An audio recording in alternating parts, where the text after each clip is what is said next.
ஓம் ஸ்ரீ குருப்பியோ நம. ஸ்ரீ மகாபரிவாஜனம் மகாபரிவாஜனம் மகாபரிவாஜனம்.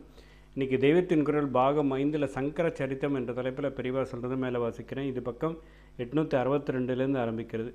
பொதுவாக ஸ்வதர்ம கடமையாக சாஸ்திரங்கள் விதித்துள்ள நித்திய கர்மாவை விட நம்முடைய சொந்த இஷ்டத்துக்காகவும் செய்யும் காமிய கர்மா மட்டும்தான் என்பார்கள்.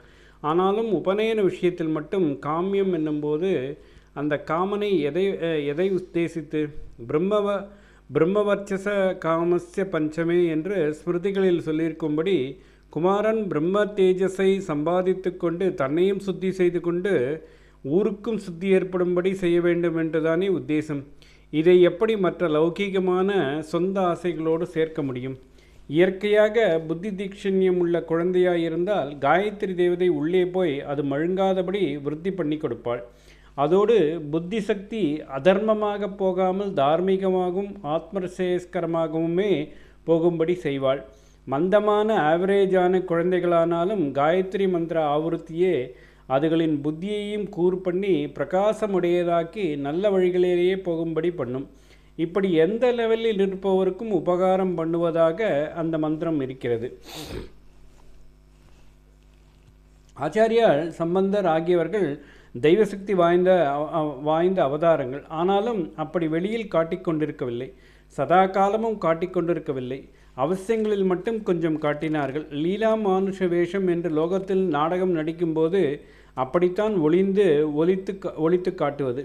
அவர்கள் வழிகாட்ட வந்தது சாமானிய மனுஷ ஜீவர்களுக்கு. அதனால் மனுஷ சக்தியே முறையாக பிரயோஜனம் செய்து கொண்டால் என்னவெல்லாம் சாதிக்க முடியும் என்று ஜனங்களுக்கு காட்டி அவர்களுக்கும் அப்படி செய்ய உற்சாகம் தரும் வகையிலே தங்களுடைய வாழ்க்கையை மானுஷமாக அமைத்து கொண்டார்கள்.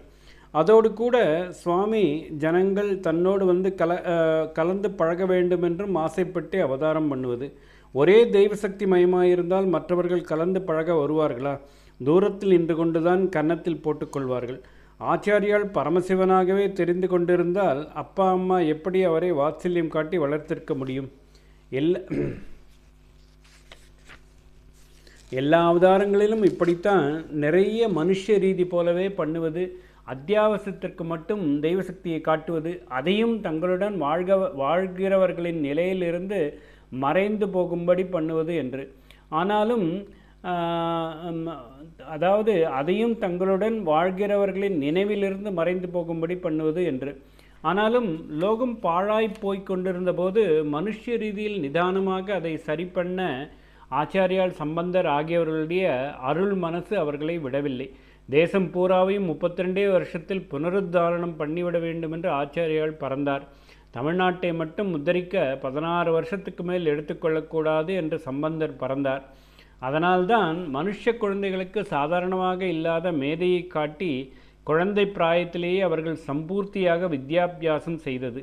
சொந்த சக்தியால் செய்ததாக இல்லாமல் அருள் சக்தியால் செய்ததாக இருக்கட்டும் என்று சம்பந்தர் அம்பாளின் க்ஷீரத்தை பானம் பண்ணிய மகிமையாலேயே ஞானியாக பாண்டித்யம் உள்ளவராக ஆனார். ஆச்சாரியாலை பற்றியும் இப்படி கதை இருப்பதாக முன்னம் சொன்னேன். அல்லது பிராடிஜி என்ற மனுஷ குழந்தைகளிலே எங்கேயாவது அபூர்வமாக இருக்கிறது போலத்தான் அவரும் தெரிந்தார். அதாவது தெய்வாவதாரம்தான் என்று பெற்றவர்களும் மற்றவர்களும் தெரிந்து கொண்டு தூர நின்று பக்தி பண்ணாமல் அதிபுத்திசாலியான மனுஷ குழந்தை என்றே சீராட்டி பிரியம் காட்டும்படியாக இருந்தார்.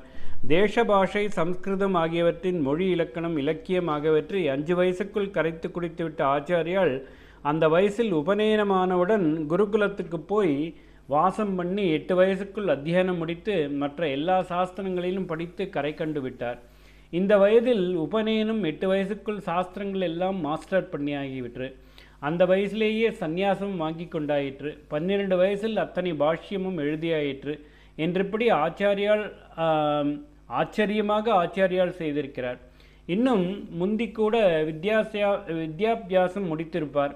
ஆனால் பூணல் போடாமல் வேதாத்தியானம் பண்ண முடியாது. வேதத்தின் சாங்க உபாகங்கள் என்னும் சாஸ்திரங்களையும் படிக்க முடியாது.